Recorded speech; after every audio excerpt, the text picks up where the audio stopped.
আপনার তো জীবনের সারা জীবনের সাধনা এই 3-0 থিওরি।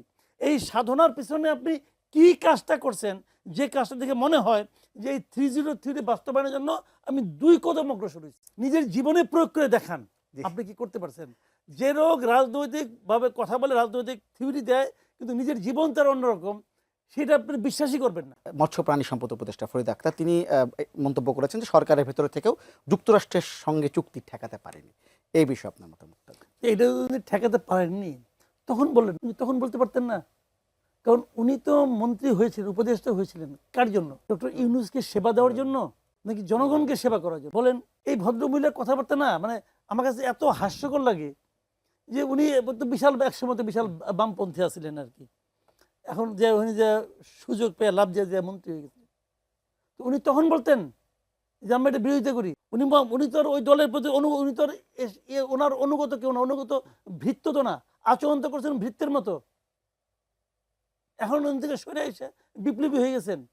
এই সমস্ত বিপ্লবীদের আমি মনে করি কি জানেন, এই সমস্ত বিপ্লবীদের উপরে একটা আইন জারি করা উচিত যে তোমরা কোনো কথা বলতে পারবে না, তোমাদের মুখ খোলাই নিষেধ। বহুত ক্ষতি করছো মানুষকে বহুত হতাশ করছো, মানুষকে বহুত ক্ষতি করছো তোমরা। আর না, এনাফ ইজ এনাফ। মানে এক একজন এসে যে এত মানে নীতি কথা ঝাড়ে, দুদিন পরে দেখবেন এরা সুর করে বিভিন্ন পত্রপত্রিকায় কলাম লেখা শুরু করছে যে দেশ কত ভালো হইতে পারতো, দেশ যে তোমার হাতে নিয়ে কি করছো এটা তো দেখে বলেছি। আমি একটা সিম্পল কথা বলি, এই লোকগুলি যে কত বড় মানে আপনার চালিয়ার টাইপের লোক, আমি একটা সিম্পল উদাহরণ দিয়ে বলি। ডক্টর ইউনূসের 3-0 তত্ত্ব আছে না? 3-0 তত্ত্বের মধ্যে কি জিনিসটা? 0 কার্বন, 0 আনএমপ্লয়মেন্ট, এই তো, আর 0 প্রভার্টি। ঠিক আছে, উনি এটা সারা দুনিয়ায় মানে বলে বেড়াইছেন। কেন বলছেন? এই কারণে যে আপনারা এটা বাস্তবায়ন করেন। তো উনি বাস্তবায়ন করেন না কেন? আমার তো কোনো ক্ষমতা ছিল না, আমি তো একজন ব্যাংকার, পারি না। যখন আপনি 1.5 বছরের জন্য ক্ষমতায় গেলেন, আপনি এই 3টা জিনিস বাস্তবায়নের জন্য কি করছেন বলেন? আপনার তো জীবনের সারা জীবনের সাধনা এই 3-0 থিওরি। এই সাধনার পিছনে আপনি কি কাজটা করছেন, যে কাজটা দেখে মনে হয় যে এই 3-0 থিওরি বাস্তবায়নের জন্য আমি 2 কদম অগ্রসর হয়েছি। সচিব বলে সব প্লাস্টিকের বোতল বাদ দিয়ে কাঁচের বোতল আনা হয়েছিল পানির। কি অগ্রসর হয়েছে বলেন? প্লাস্টিক বোতল থেকে কি কার্বন হয়? ওটা পুড়লে পরে হয়। এগুলি বলে তো লাভ নেই রে ভাই। তো এখন আপনি কি করছেন বলেন না? কিচ্ছু করেন নাই। তো এগুলো হলো কি বলার জন্য বলে, এরা হলো গিয়ে জানেন কথার ফেরিওয়ালা।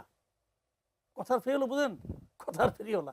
ওই যে আগে দেখতাম গুলিস্তানে যে ডুগডুগি বাজিয়ে ওষুধ বেচত, তো এরা ওই ডুগডুগি বাজায় বড় বড়। এই ফরিদ আক্তার আগে ওনার ওই যে উবিনিক, তারপরে কি কি দিয়ে ওনার একটা ম্যাগাজিন ছিল দেখলাম চিন্তা, মাঝে মাঝে কিনা টাকা দিয়ে কিনা পড়তাম। এখন আমার মায়া লাগে টাকা করে আমার অপচয় হয়েছে। তো এই এরা এগুলি করতো বসে বসে, নয়া কৃষি আন্দোলন, সব ওই ডুগডুগি। নিজের জীবনে প্রয়োগ করে দেখান আপনি কি করতে পারছেন। যে লোক রাজনৈতিক ভাবে কথা বলে, রাজনৈতিক থিওরি দেয়, কিন্তু নিজের জীবন তার অন্যরকম, সেটা আপনি